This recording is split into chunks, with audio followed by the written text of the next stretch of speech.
Okay, so I am Dr. Erin Partridge. I have a doctorate in art therapy, and I'm a board certified registered art therapist. And I wanted to give you a little bit of a path to how I came into this world.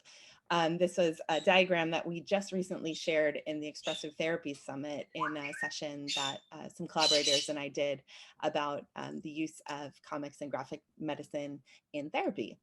So I really started out reading the funny pages on my grandfather's lap when I was a little girl. And that was just a beloved time.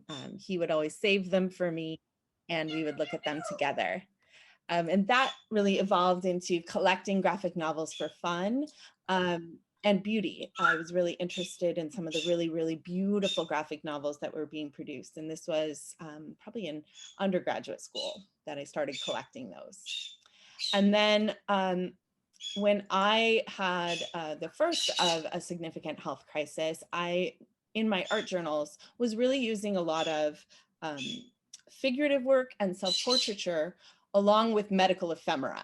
So that might mean something like a prescription bottle label getting peeled off and put onto a page and then a body drawn around that, or cutting off the hospital ID tag and stitching that into an art journal. And so this mixing of human form or self-representation with medical content, that became really important, the work that I was doing.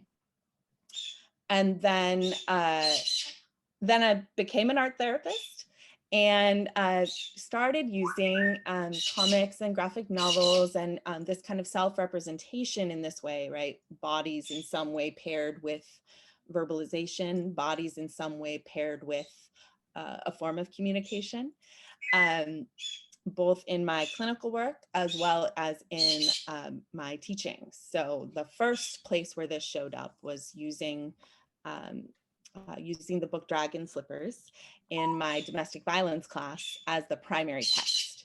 So instead of using a more clinical book in a domestic violence assessment and reporting class, I used Dragon Slippers. And what I found is that it was a way for the students to really immerse themselves in the experience and really have more of an impact than some of the more the more traditional means of talking and teaching. So that has expanded into many of my other classes, both consuming printed examples as well as producing. So we do a lot of exploration of single and multiple panel comics in my thesis class. So as the students are navigating, how do I put on this hat of the researcher and what does that look like? And then getting really interested in mixed media work and where that fits in this world, using some of the language of comics and graphic medicine and graphic narrative in research, as well as in professional development. So we're going to explore some of those different things. This is Sammy here. So one of the other things that's kind of informed my work is this idea of how do you communicate with something that has a very clear set of communication rules and is trying to communicate with you and is willing to learn my language, but I have to be willing to learn her language too. So living with parrots has really been this beautiful, humbling lesson in how to communicate with folks that communicate differently.